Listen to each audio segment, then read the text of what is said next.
قرآن مجید فرقان حمید کی سورۃ العصر، امام طبرانی رحمۃ اللہ علیہ نے لکھا ہے کہ صحابہ کرام علیہم رضوان کا یہ طریقہ تھا کہ جب وہ ایک دوسرے سے ملاقات کرتے تو سلام کے بعد سورہ عصر کی تلاوت کرتے تھے۔ اس سورہ مقدسہ کے اندر اللہ تبارک و تعالیٰ نے بندہ مومن کی زندگی کا جو دستور ہونا چاہیے وہ بیان فرما دیا ہے۔ اس کے انتہائی مختصر اور نہایت ہی جامع الفاظ ایک بندہ مومن کو کامیابی کا ایک بڑا رستہ بھی دکھاتے ہیں اور بندہ خسارے سے کیسے بچ سکتا ہے۔ وہ خاص مضمون ہے اس سورہ مبارکہ کا۔ دنیا میں کوئی شخص بھی ایسا نہیں ہے جو زندگی میں کسی بھی موقع پر خسارہ اٹھانا چاہتا ہو، وہ دینی ہو، دنیاوی ہو، مالی ہو، روحانی ہو۔ خسارے سے انسان بچنا چاہتا ہے۔ وہ چاہتا ہے کہ کچھ بھی ہو جائے میں نقصان میں نہ جاؤں۔ میں نے یہ بھی سنا ہے بعض لوگوں سے کہ چلو فائدہ نہ ہو جائے، برابر برابر ہی ہو جائے، لیکن خسارہ نہ ہو، نقصان نہ ہو۔ لوگ خسارے سے گھبراتے ہیں۔ قرآن مجید کی یہ سورہ مبارکہ ہمیں بتاتی ہے کہ خسارے اور نقصان سے بچا کیسے جا سکتا ہے۔ فرمایا والعصر، زمانہ محبوب علیہ السلام کی قسم ہو،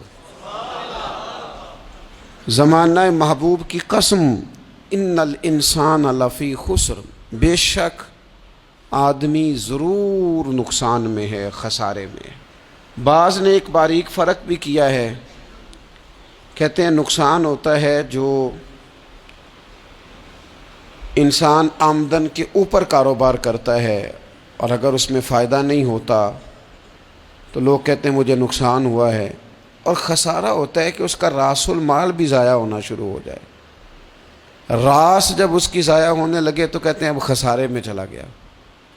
فرمایا ان الانسان لفی خسر، بے شک انسان خسارے میں ہے، گویا اس کی جو زندگی ہے یہ اس کے پاس راس ہے، راس المال ہے، وہ بھی اس کا سارا کچھ نقصان میں جا رہا ہے۔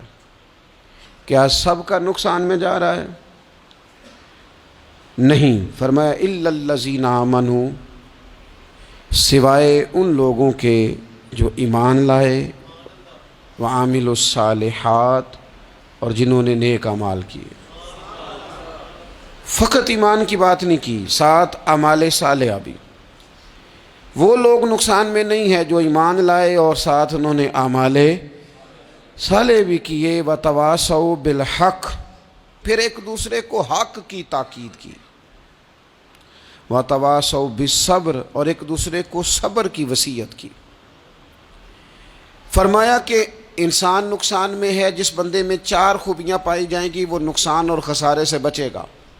دیکھیں نا، ایک آدمی دکانداری کرتا ہے تو اسے سمجھایا جاتا ہے کہ اگر تو چاہتا ہے نقصان سے بچے تو ذرا مال خود لینے جانا، دکان پہ وقت دینا، تو گلے پہ خود بیٹھنا، یہ کچھ چیزیں سمجھائی جاتی ہیں اپنے بچوں کو، بلا مثال و بلا تشبیہ، صرف سمجھانے کے لیے عرض کرتا ہوں۔ قرآن مجید نے کہا ہے اگر خسارے سے بچنا چاہتے ہو تو 4 کام کرو، ورنہ تمہاری زندگی روز بروز نقصان میں جاری ہے، خسارے میں جا رہے ہو، اصل مال بھی ضائع ہو رہا ہے۔ یہ 4 باتیں اگر تم اپنے اندر پیدا کرنے میں کامیاب ہو گئے تو تم خسارے سے بچ گئے۔ کون کون سی؟ الا الذین آمنوا، ایمان لاؤ، پختہ ایمان، یقین کامل کی دولت، یؤمنون بالغیب، غیب پر ایمان، طاقتور قسم کا ایمان، ایسا ایمان کہ جو انسان کو اتنا پختہ کر دے کہ اس کے لیے نیکی کے راستے پہ چلنا آسان ہو جائے اور بدی سے خود بخود اس کی طبیعت و چاٹ ہونے لگے۔ پختہ ایمان ہو، مضبوط، وعاملوا الصالحات، اور پختہ ایمان کے بعد پھر اعمال صالحہ سے اپنے آپ کو آراستہ کرو۔ تمہاری زبان سچ بولے، تمہاری آنکھیں شرم و حیا والی ہوں، تمہارا وجود جب بھی قبول کرے رزق حلال ہی کو قبول کرے، سوچیں ستھری ہوں، نظریات پاکیزہ ہوں، طبیعت خیر خائی والی ہو، کسی کے لیے اچھے جذبات رکھتے ہو،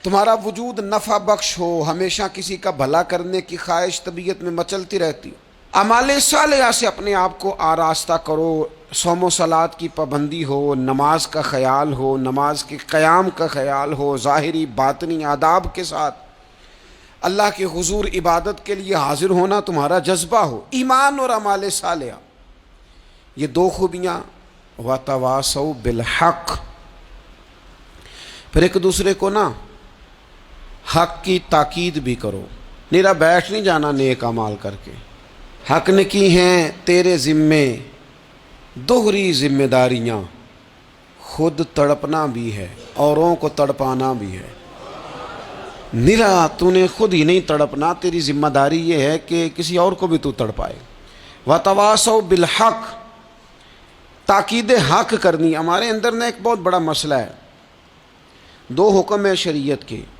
ایک ہے امر بالمعروف، ایک ہے نہی عن المنکر، نیکی کا حکم دینا اور برائی سے منع کرنا۔ میں نے دیکھا ہے کہ بڑی کمزوری پائی جاتی ہے، نیکی کی بات لوگ پھر بھی کر لیتے ہیں لیکن نہی عن المنکر، کسی بندے کو برائی سے روکنا، منع کرنا، طبیعت ہوتی ہے گڈ بک میں رہنے کی، مزاج ہوتا ہے سب کی آنکھوں کا تارا بننے کا، اپنے گھر کے اندر بھی اتنی جرت کا مظاہرہ نہیں کرتے کہ غلط کو غلط کہہ سکیں، حق بات کی تائید کر سکیں، طاقت ہی نہیں ہوتی۔ ایسی عجیب سیاست سکھا دی گئی ہے کہ ہر شخص ایک عجیب رنگ میں اپنی زندگی بتانا چاہتا ہے۔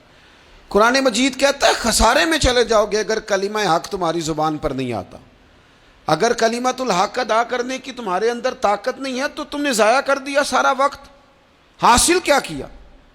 کہیں اگر اپنی برادری، اپنا قبیلہ، اپنا خاندان کسی موقع پر غلط ہے اور سامنے کوئی قبیلہ ٹھیک ہے تو آپ تائید کریں سامنے والوں، آپ کے اندر یہ اخلاقی جرت ہونی چاہیے کہ غلط کو غلط کہہ سکیں اور صحیح کو صحیح کہہ سکیں۔ نبی اکرم علیہ السلام نے فرمایا تم میں سے جو برائی دیکھے وہ چاہیے اسے کہ وہ ہاتھ سے بدل دے، مظاہرہ کرے جرت کا کہ میں نہیں ہونے دوں گا، اور فرمایا اتنی طاقت نہ ہو تو زبان سے ہی کہہ دے، اعلان کرے برائی کے خلاف، اور فرمایا یہ بھی نہ کر سکے تو دل میں ہی برا جان لے، ذالک اضعف الایمان، یہ کمزور ایمان کی علامت ہے۔ تو حق بات کا مزاج، او جی میں نے اپنی قبر میں جانا ہے، او میاں آپ کے ذمہ اللہ تعالیٰ نے قانون لگایا ہے، کنتم خیر امۃ اخرجت للناس تأمرون بالمعروف وتنہون عن المنکر، تم نے لوگوں کو بھلائی کا حکم دینا ہے اور برائی سے منع کرنا ہے۔ غلط کام ہو رہا ہو تو آپ غلط کو غلط ہی نہیں کہیں گے، آپ کی طبیعت اس طرح کی ہو جائے کہ آپ بات چپ سادھ لیں، آپ کی زبان پر کسی مظلوم کے حق میں کوئی کلمہ ہی نہ آئے۔ ایک بستی میں 2-3 لوگ بڑے نیک رہتے تھے اور باقی بستی ساری گناہوں میں، معاذ اللہ، اللہ کی نافرمانیوں میں، حدوں کو توڑنے میں مشغول تھی۔ اللہ کریم نے فرشتوں کو حکم دیا کہ اس بستی کو الٹ دو۔